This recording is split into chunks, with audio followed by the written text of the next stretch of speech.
Hi YouTubers, it's Caroline Cousins talking today about the philosophy of Ho'oponopono. So we're not actually going to go into the actual practice of it as I've done in an earlier video I made a few years ago, but more about the philosophy of it, where it's come from, what it's really all about. So I've got some notes here that I've made because I've now trained as an advanced practitioner in it, and I've also got my trusty whiteboard which I'm going to refer to as we go through to impart some of the information to you. So if I refer to my notes, look away from the camera, please don't think I'm being rude, I just don't want to forget anything. So without further ado, let's go through it. Okay, so Ho'oponopono, what is it? Well, it's defined in the Hawaiian dictionary as mental cleansing, family conferences in which relationships were set right through prayer, discussion, confession, repentance, and mutual restitution and forgiveness. It's an ancient Hawaiian practice where extended family members would meet to make right broken relationships within the family. So it restores, corrects, maintains good relationships among family members.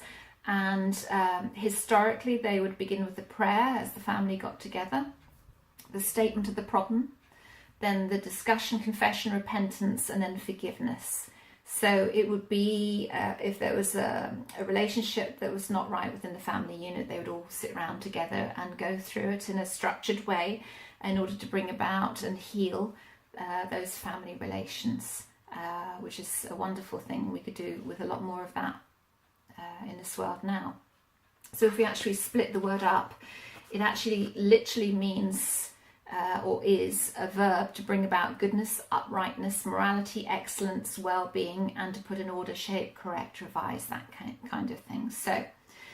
So the first healer we had to create an updated modern version of this is a lady called Morna Simeona, and she died in February 1992, and she shared this throughout the USA, Europe, and Asia. In the mid-70s, she received divine inspiration and therefore began to modify that ancient Hawaiian healing practice to become the process it is today, which is fundamentally 4 sentences, which are, I'm sorry, please forgive me, I love you, thank you. So I'll just repeat that. I'm sorry, please forgive me, I love you, thank you. And they can be said in any order, so it may be a different order as I've said it to what you're used to if you're familiar with Ho'oponopono, but it doesn't matter what order it comes in. She went on, Morna Simeona went on to create the foundation of I being divinity, which some of you may have heard of. So then, moving forward to Dr. Hugh Len, who's the next main person connected to Ho'oponopono. And I'm going to attempt to pronounce his full name now. Dr. Ihaliakala or Ihaliakala Hugh Len. I'll just refer to him as Dr. Hugh Len. He's a Hawaiian trained psychologist, and he's really done a substantial amount to bring Ho'oponopono into the world since Morna Simeona. And following that is Dr. Joe Vitale, who got to hear of Dr. Hugh Len in the early part of the noughties, 2002 to 2003, was it? Maybe early, I can't remember the exact date, so don't judge me in that. If you do judge me in that, do Ho'oponopono. But Dr. Joe Vitale then really took the Ho'oponopono out into the world in a much wider aspect, and wrote a few books connected to it, one of them being Zero Limits, which I do encourage you to buy. Zero Limits, very, very good, and explains a lot. So basically what happened is Dr. Hugh Len, a Hawaiian psychologist who obviously knew about the healing practice of Ho'oponopono, he was basically offered a job in a Hawaiian state hospital, where there was one particular ward that had either 24 or 26, I can't remember exactly. They had approximately 24 to 26 criminally insane patients in this ward, so much so that it was so dangerous that people would walk with their backs to the wall for fear of being attacked. The turnover, the staff sickness was extremely high, and patients were obviously heavily drugged, shackled, all that sort of thing. They basically sort of, the society had given up on them. So he basically, within a 4-year period of taking the job, had managed to close the ward. I think it's closed the ward after 4 years. Basically, nearly all the patients were released after the 4-year period of him joining the state hospital. I think bar 2 that were transferred to another ward, but their medication had reduced substantially. The others who were deemed to be incurable left the hospital. So they had become cured, so to speak. And he did this without ever seeing one of the patients. He never saw individually. He never met with any of the patients. What he did was he had an office within the hospital, and he took each of the files of each of the patients, and he worked through these files one by one, practicing hooponopono on each of them, just by looking at the files.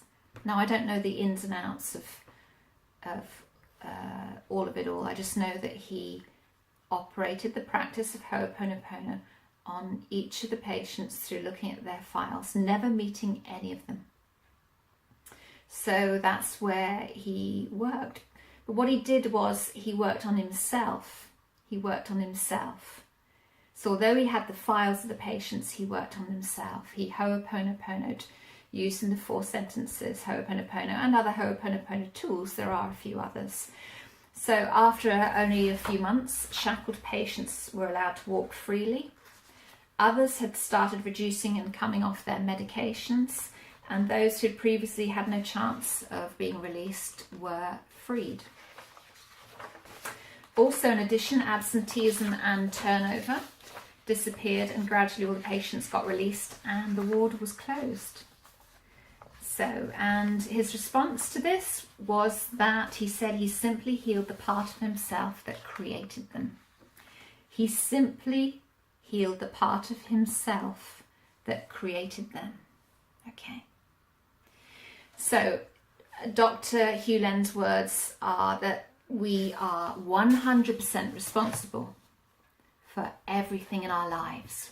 100% responsible for everything, no matter what guise it appears in. So we are 100% responsible for everything that we see in our environment.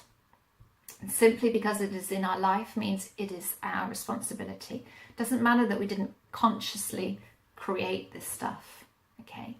We don't consciously create terrorist acts. We don't consciously create the violence that's out there in the world.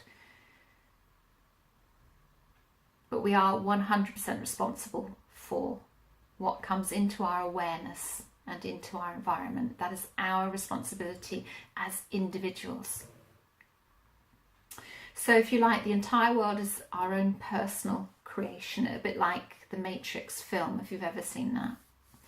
And if you're a fan of the original Star Trek series, you might remember James T. Kirk going on a holiday to Eden in either first or second series. I can't remember which one it was, but it's in the original Star Trek series. And he went on holiday to a computer-generated Eden, where he acted out and stayed in what appeared to be a very real life destination, but actually it was all an artificial reality. And it's kind of the same principle, no matter how crazy it sounds to you if you're watching this. It's the same principle to how we live our lives today. So, there are no others in this life. If you imagine that everyone that's interacting with you in this life is a holographic image, and we're all interacting with each other, but there is only you in this life, and that everything that's happening in your awareness is coming from your mind, is coming from your vibrations. So if you like, everything that's happening in your awareness or in your environment is a mirror of what you're holding, what judgments you're holding within, what memories, what feelings you're holding within. And that's the law of correspondence, that everything in the external environment is representing the internal environment. And when we really get that in our heads, when we really understand that, or in our hearts, then we recognize that we're 100% responsible for everything that goes on in our external environment. Whether you consciously created it or not, the universe has reflected back to you the judgments that you're holding, the memories that you're holding, the vibrations that you're holding. So however the universe has decided to construct what you're holding within in an external representation of that judgment is we have obviously no control over that. So we have no control as to what happens to us in the external environment, what comes to us. We only have control over what's going on internally. And if we don't like what we see externally, then it's up to us to change it internally. So everything that we touch, see, feel, hear, taste or experience is 100% our responsibility. And as I said, doesn't mean to say that we've created it, not consciously at least, but it is our responsibility what we do with what comes up into our awareness. So it means anything like terrorist activity, economy, politics, anything, every conversation we have with anybody, everything that's going on in our pets' lives, any condition that they have, any health condition our pets have or people around us, is reflecting some judgment, some memory, some feeling that lies within us, everything. So they're always projections of what's going on inside of us, okay? The problem, therefore, is not with them, as we've been conditioned to believe. It's their fault. They're doing that. They're doing this. Blame, blame, blame. And we live in a society of blame now, where everybody's blaming somebody else. Those politicians, dreadful, making terrible mistakes. How could they do that? These people out there killing these other people, being violent, how could they do that? We live in a blame culture. That is our culture. That's our conditioned culture. And blame is much easier than taking responsibility for what's going out there in the external world. So we're conditioned to blame others. We blame others, then we don't have to accept responsibility. So it's easier for us to separate ourselves from what's going on out there in the world by blaming others. The thing is, the moment we take responsibility for what's going on in the world, then we start to heal from it. The moment we say, I see that that's going on in the world, I am going to take responsibility for that, and I'm going to clear that judgment or that shared memory or that blocked feeling that is inside of me that's being represented in the world. So we start to heal. And healing is about loving yourself. And it's very much why many of us want to turn away from healing, because we don't want to love ourselves at deeper levels. There is this self-punishment going on deep down, this self-blame that's going on deep down. But healing is about loving yourself. And what Dr. Hugh Len recognized was the fact that he had even attracted this job in this mental institution into his life with these criminally insane patients meant that he understood that he was responsible for that in some way, because it came into his awareness, which meant he was running parts that needed healing within himself. He recognized that that external portrayal of this ward full of mentally, criminally insane patients was representative of judgments or blocked feelings or shared memories that he held within his subconscious mind that needed healing. So parts of him that were separate from the whole. And they may have been inherited They may have been created from other lifetimes. They may have been downloaded from the soul, or they may have been created in his childhood in some way, these judgments. We don't know where they came from. He doesn't know where they came from. The fact is, he recognized, because he was offered this role, because it came into his awareness, he took responsibility for that and set about healing those parts in him that were being represented by the external events of this criminally insane ward. So what he did was he sat in that office. He didn't need to see those people. He didn't need to treat them with conventional methods. All he had to do was to heal those parts within him that were running within him. And as they were clearing within him, so he was clearing a shared memory with those patients, same vibration. So whatever they were running, he was also running, and vice versa, because he had attracted them in to his consciousness, into his awareness. So as he healed those parts within him, he shifted that vibration. But all those people in his life that had that same shared memory, that same memory vibration that were in his consciousness, would also get healing at the same time. So as he shifted that using Ho'oponopono, as he shifted those parts, as he healed those parts within him, or cleaned up, as he put it, those parts within him, so those patients in the criminally insane ward were also healing on that same vibration. And that's why they gradually got free of the shackles, gradually had their medication reduced, and gradually all became healed completely. Amazing. We just don't realize how empowered we are. So if you want someone to heal in your environment in the same way, such as a pet or a loved one or a family or even a neighbor, then you begin by healing yourself, because they are in your consciousness. So you must begin by healing yourself.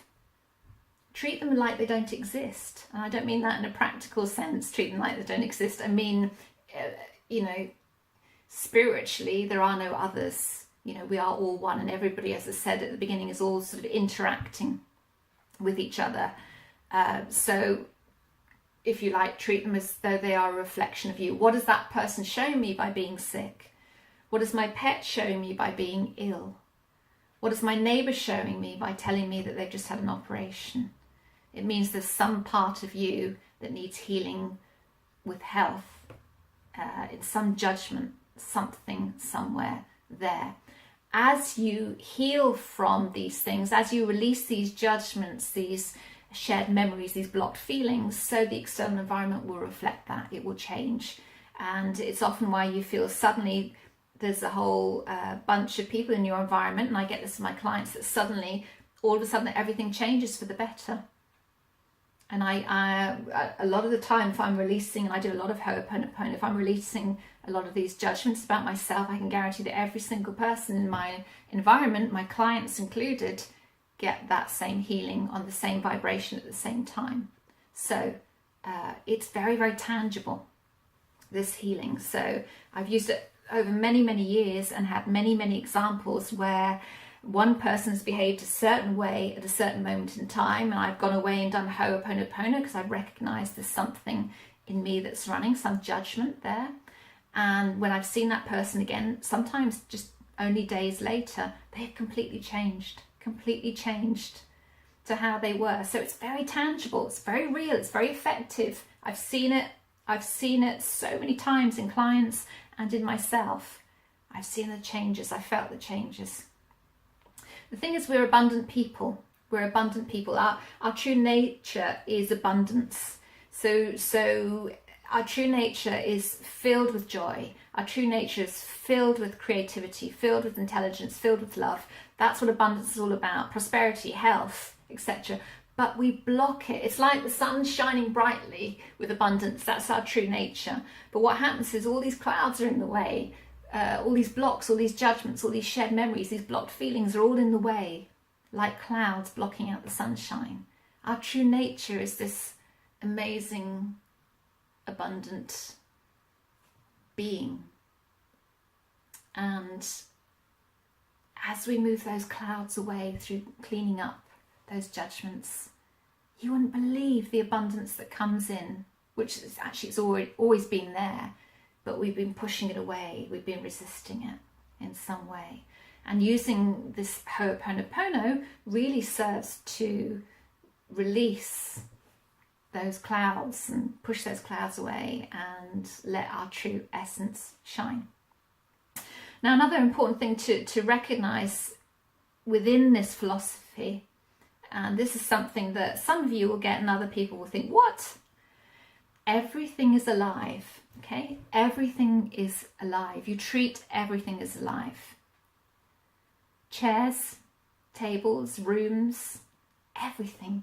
This pen, everything holds a vibration. Everything is alive. We're not separate. I'm not separate from this or this. I'm not separate from anything. I'm not separate from you. You're not separate from me. We're all aspects of that divine whole. And everything is alive. This table is alive. This chair is alive. This whiteboard is alive. And if we start treating everything as alive, then we start honoring it as sacred. Everything is energy. Everything is energy, no matter how it appears. It doesn't have to have a brain, it doesn't have to have blood flowing through it. It's still an aspect of the divine whole. It's still energy. It takes energy to make this pen. It's alive with energy. It holds my imprint from my DNA. It holds all the times that I've used it, which isn't many actually, but it holds the memory of all those times I've used it. So this chair holds all the times I've worked, all the moods I've had. It still holds that memory vibration. The air that I breathe, the air that I breathe is sacred. The air that you breathe is sacred. Everything is sacred. Everything is sacred. And if you begin to recognize that everything is God, everything is source, everything is divinity, everything is the whole, the divine creativity, the divine intelligence, the divine love, then you begin to honor it and treat it as such.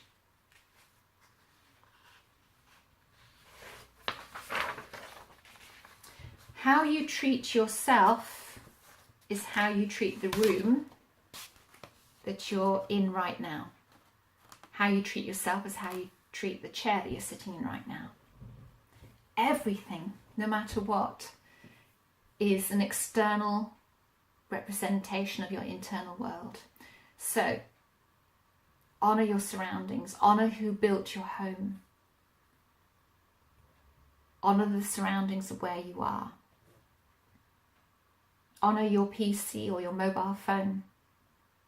Without this social media platform that you're viewing right now, you wouldn't get this information. Without the technology, this information wouldn't be out there. You see, our true essence is this whiteboard. This is what the learning, the training that I took with Dr. Joe Vitale and Dr. Hugh Len referred to the whiteboard a lot. This is our true essence. This. It's got nothing. No clouds in the way like bright sunshine there. It's all clear like a clear blue sky. This is our true essence. Our only opponent in life is all these judgments and programs and noise. I don't know if you can see that. All the noise. Let's get my light there out of the way. All the stuff that we put in its way. That doesn't rub off very well. But that is our only opponent in life. Nothing else in life is an opponent.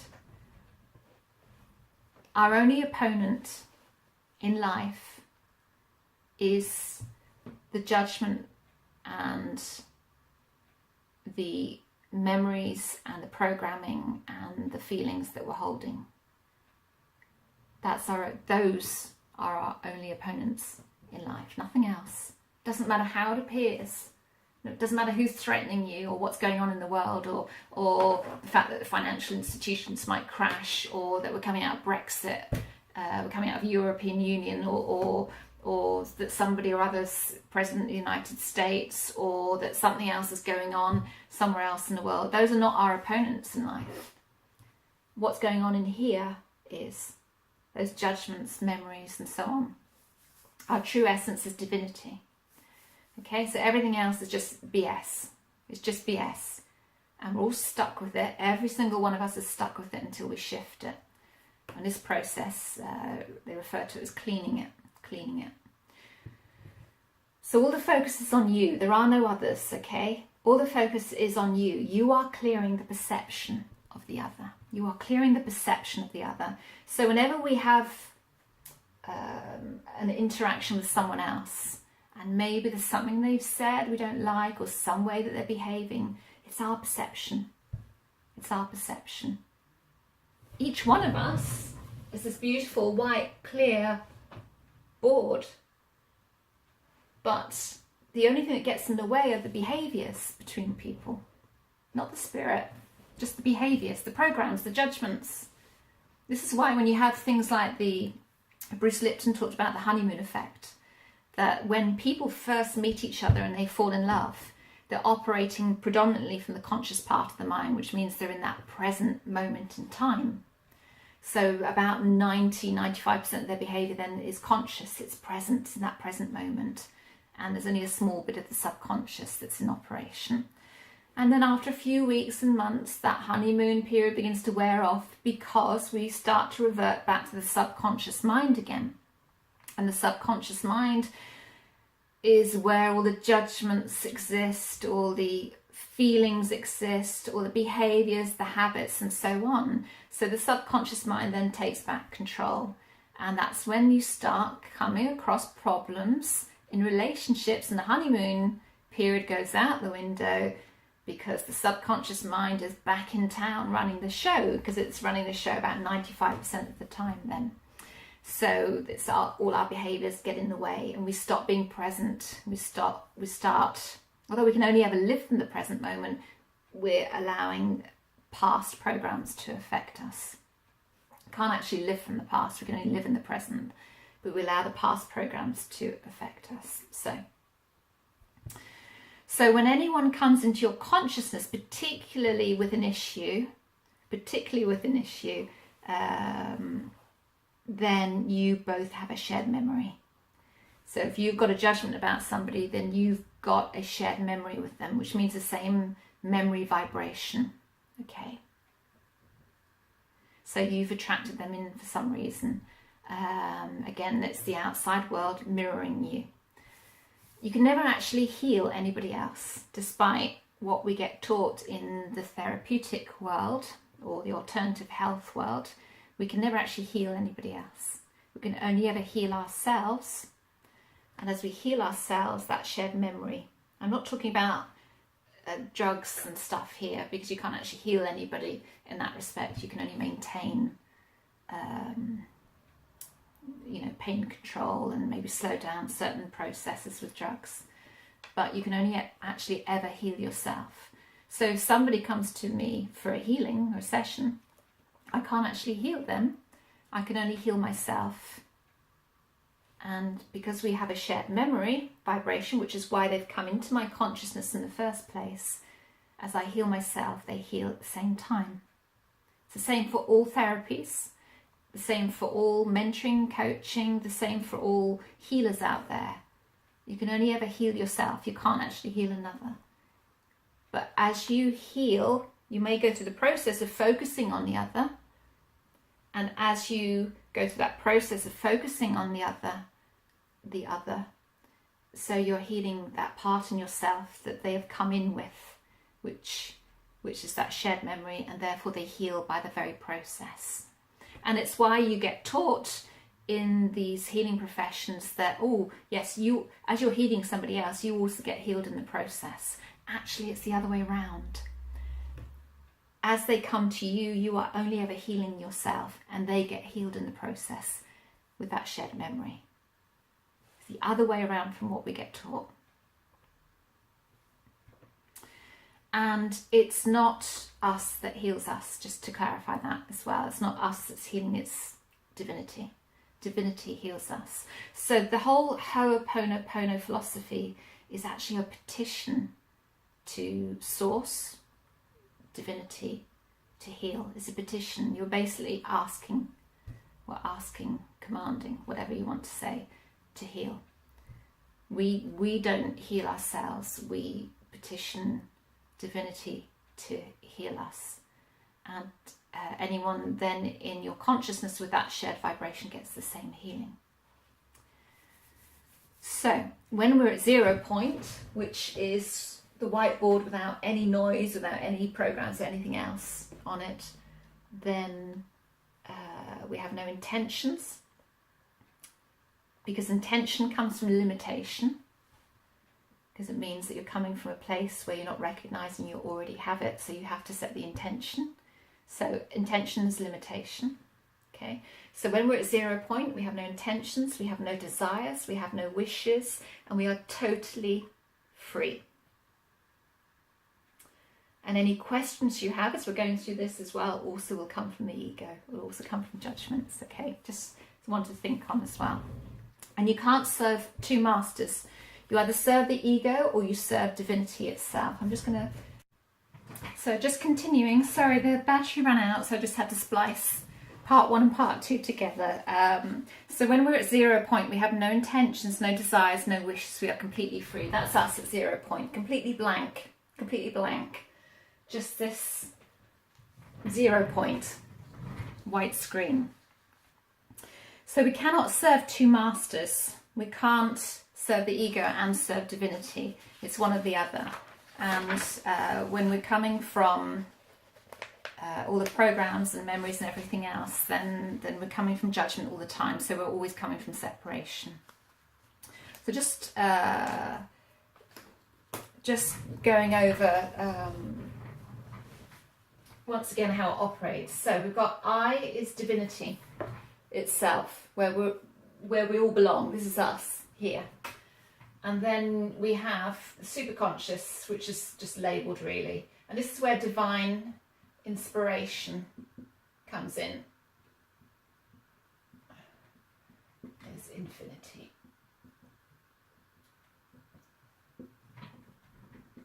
Infinity, divinity.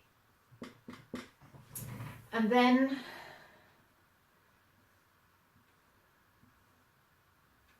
we have the conscious part of the mind,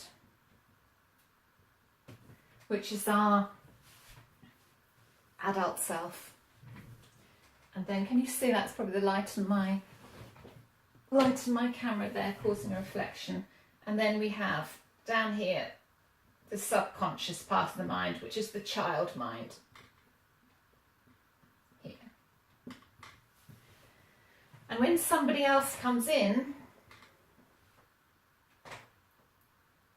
and they come in and they're triggering us, and they have the same makeup as we do. We're all together. We're all linked together. What happens is when we clear, they're triggering us. Here's the trigger. There's the trigger. And we're like, oh, they're triggering us. They're making us angry or sad or upset, or I can't get over their behaviour. They're triggering a judgment within us. So as we clean that judgment, by hooponoponoing, what we're doing is we're petitioning the divine to say, I want to release this judgment that this person here is triggering me with, or this event, it could be an event, is triggering me. And then that cleansing or clearing, whatever you want to call it, then comes down through the superconscious, conscious, back to the subconscious. So it's clearing that energy out. And as it clears in here, so it also clears in the trigger, the person or the event that triggered you as well. It also clears there. So, and it also clears in all the other people in your awareness and in the trigger's awareness, it also clears in them as well. So if they have the same shared memory vibration as you, then as you clear that trigger, it also clears all those within your conscious awareness, or your environment anyway. Just give you an example. If this is me and I'm running failure, for example, somebody comes in and triggers the failure within me, I do hooponopono, petition the divinity to cleanse and clear this judgment from me. That cleansing takes place and comes back at lightning speed through the superconscious, conscious and subconscious, and clears in me. Might only be a layer of it, but it clears in me. So it then clears from the person that triggered me. It then, because it clears from the person that triggered me, that person then, it may clear in that person's environment as well, for all the people in that person's awareness. But it also clears for all those people in my conscious awareness or my environment that also have that failure energy, all those people. So for me as a mentor, if I'm helping somebody shift, or rather shifting within myself that failure energy through a client, then all the other clients I'm dealing with failure energy will also get the benefit at the same time. So it isn't just something that happens in isolation. It never happens in isolation, any of this cleaning. This is why it affects us all. So it isn't just one of us that gets healed. It's everyone within our conscious awareness, not just for me, but for all those people. And all those people then that have that layer of failure removed, and all the people in their environment have that shared vibration changed as well. So it cleans for them as well, and so on and so on and so on. So that's how that works. I hope that makes sense. I'm going to talk about the environment of the cell and how it affects the cell, the biological cell. So, as I'm cleaning this board, so one cell holds all the data that creates the body, and it's an effect, it's not real. It's not cleaning very well, this stuff. So, as we change the environment of the cell, so we change the health of the cell.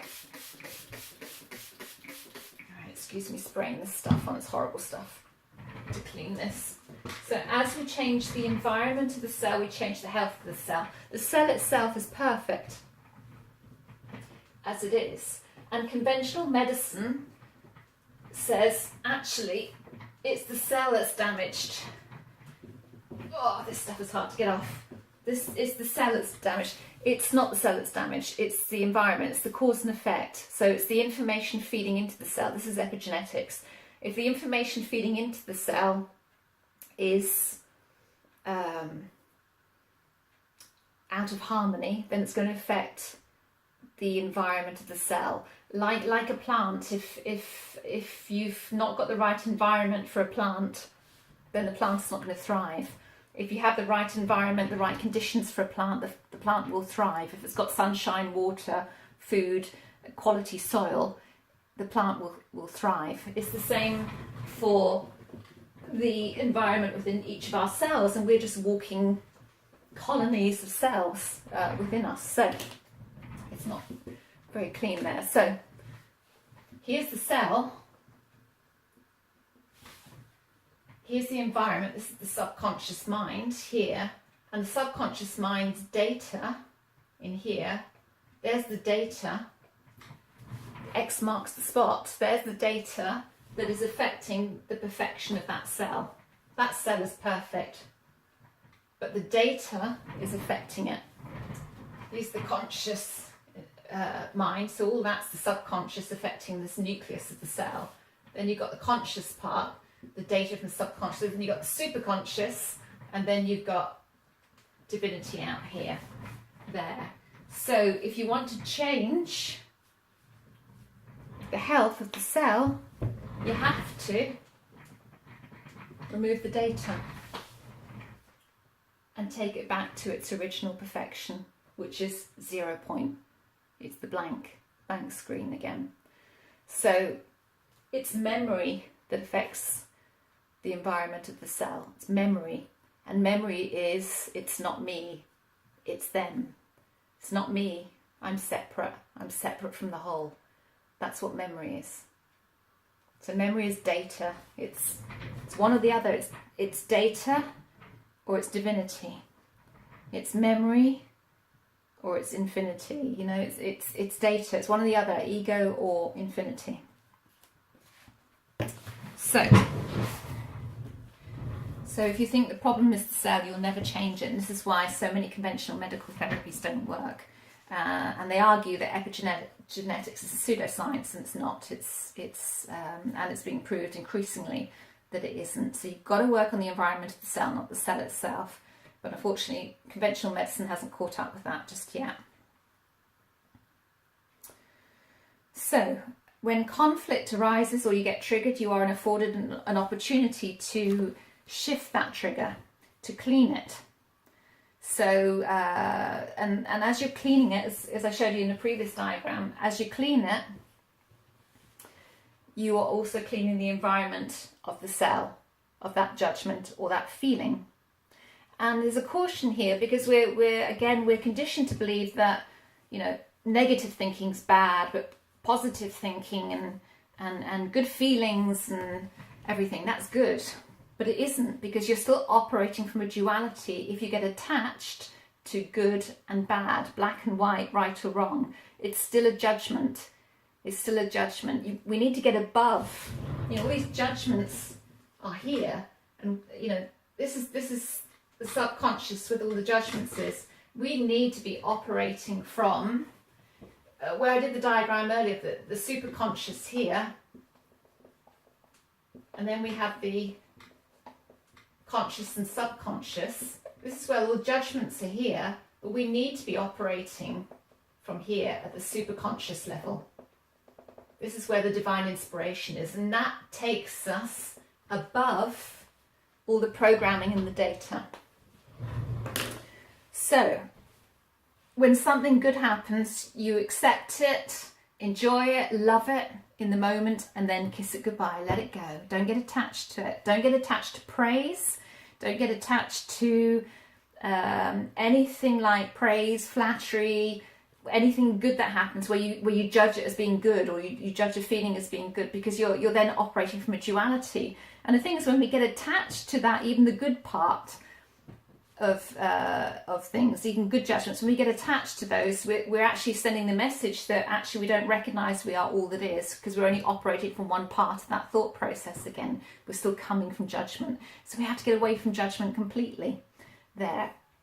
So we need to be free of I know, and we need to be free of I believe as well. So the ultimate purpose is to return to that 0 point blank screen. And we do that by becoming the observer in our lives. So we start to observe the thoughts and the judgments, the programs that we're operating from. We start to see what it is that's triggering us on TV. We start to recognize what's coming to our consciousness. We start to observe the conversations we're having, the reactions we have to certain things. We start to observe all these things so that we can then start cleaning them. As we observe them, we can start cleaning them. We can say that hooponopono over and over and over in our head as we recognize them. So we're releasing them all the time. And we're letting go. We've got to, everything that comes in, we've got to let it come in and wash through us and let it go. Let go and let God, as they say. So when we're at 0, we are all family. We're all family.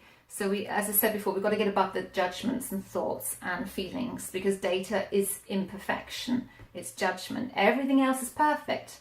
Everything else is perfect. But the moment we place a judgment on anything in this world, it's about us. Anything, even the environment. Judging the environment, we've got to do this, we've got to do that. You know, it's bad, it's good, it's terrible. They're all judgments. And we don't need to understand where this stuff is coming from, because it could be coming from the ancestral lines all the way back to the beginning of your ancestors. It can come from. It could be all your early life experiences. It could be other lifetimes, parallel, past life, other dimensions between lives, other dimensional experiences, all of that. And it could even be that the soul has downloaded certain experiences for you to have in this lifetime that defies explanation. We don't know until we return to source, or rather return through another dimension and get to look at this lifetime. Will we fully understand it? So we just got to clean anyway, irrespective. We don't need to understand it because that's conscious control. We just need to clean it. We just need to recognize the judgment, recognize the memory, recognize the trigger, clean it. That's all we have to do. Don't try and understand it, or that's coming from the ego. Otherwise you'd be putting another judgment on top of another judgment there. We don't want more programs. We want to take the programs out. So the idea is to get back to 0 point, which is nothingness. Everything and nothing.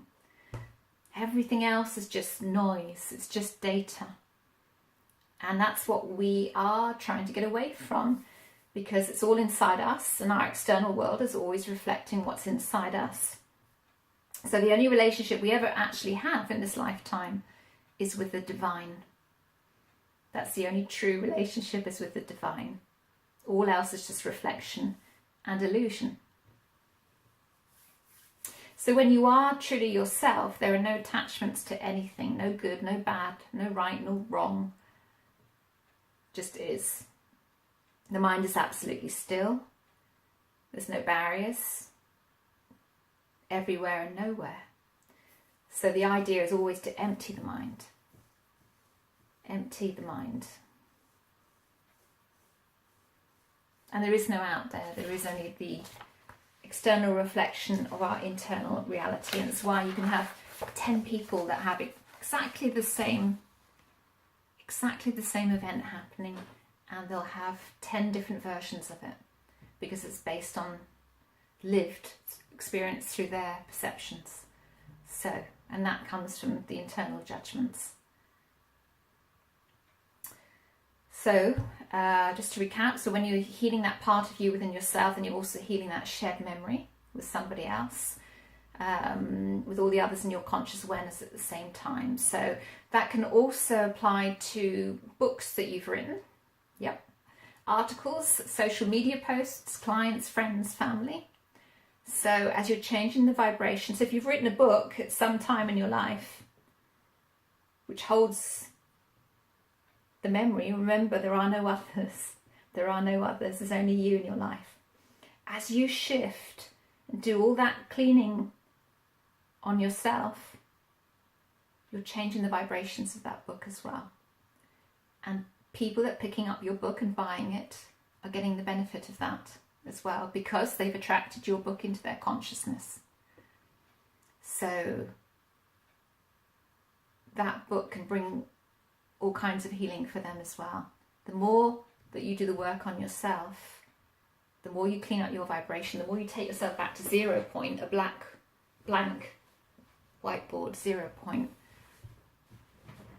the more you're influencing everybody in your environment, cleaning them as well, or the source energy is. I mean, how amazing is that?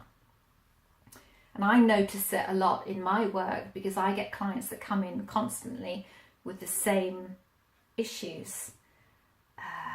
And it's clear that they're all reflecting my issues. So if I might have 10 clients one week that all have a failure thing, and maybe a few others that all have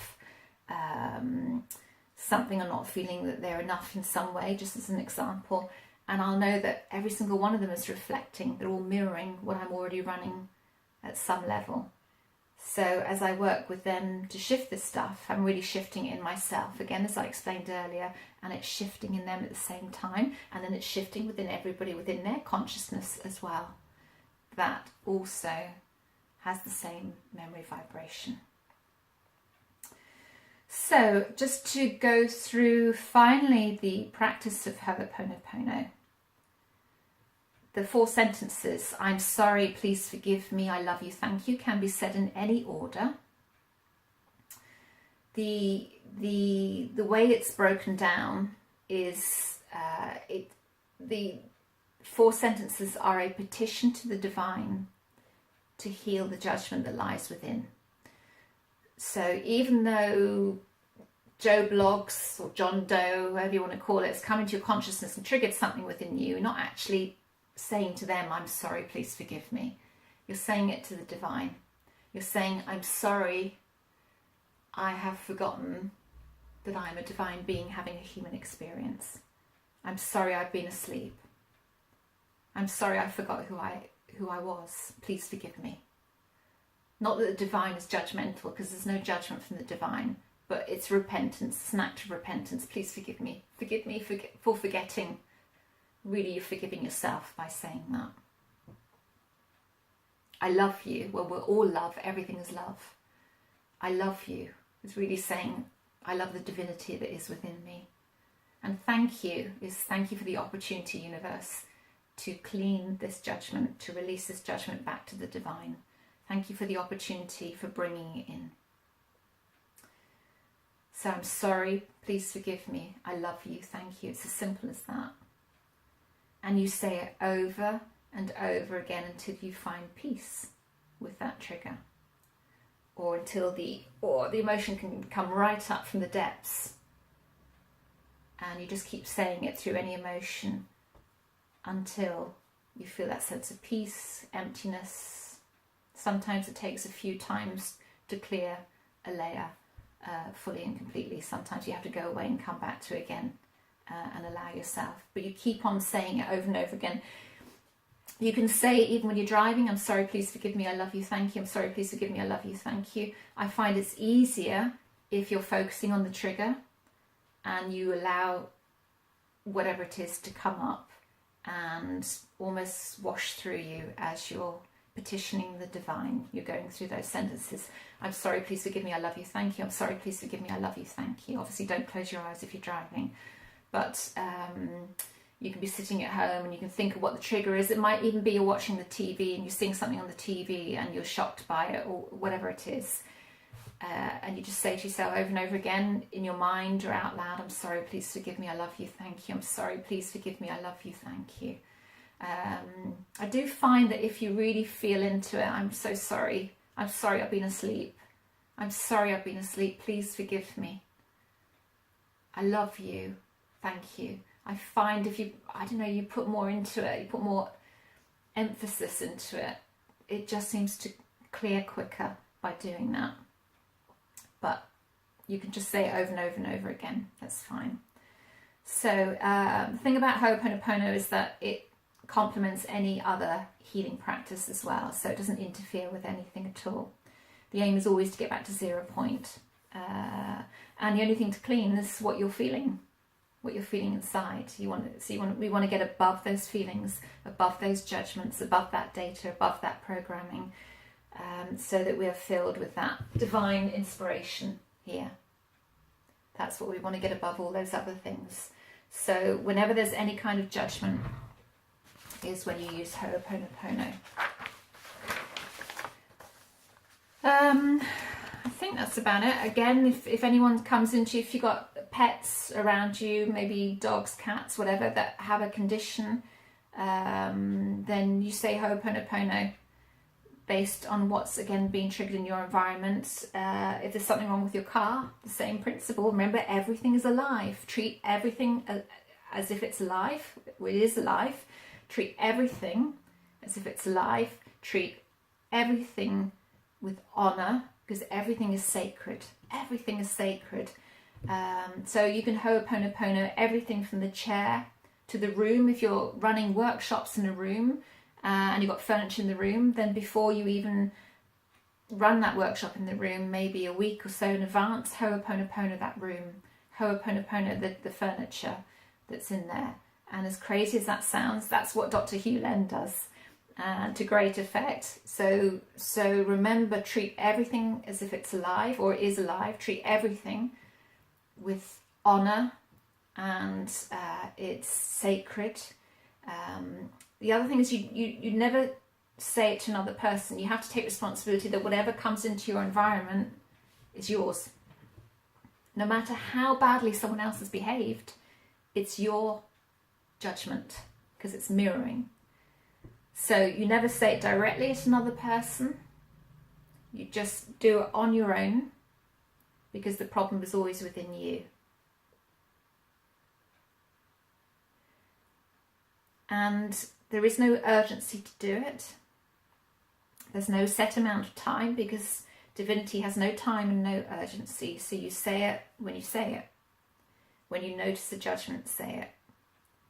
If you forget to say it when you notice a judgment, and you might remember 2 weeks later, then say it then. It's fine. So, just a few final pointers. Remember, everything is alive. Everything is a reflection. And everything can change. Everything. Everything can change.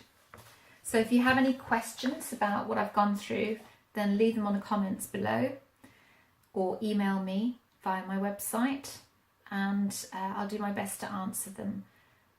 There's a lot of information come through there, but hopefully that will make sense. If it's a bit mind-blowing for you at the moment, if you're new to this stuff, then it might seem like a bit out there. So just sit with it. That's fine. You don't have to agree. You don't have to accept it. But your consciousness has attracted this video in to your awareness for some reason. So if there's a judgment that comes up to you from this video, then hooponopono it, because it's something that lies within you, and you've attracted this video into your awareness for a reason. Okay, best of luck. Ask any questions you wish, and I'll do my best to help. Bye.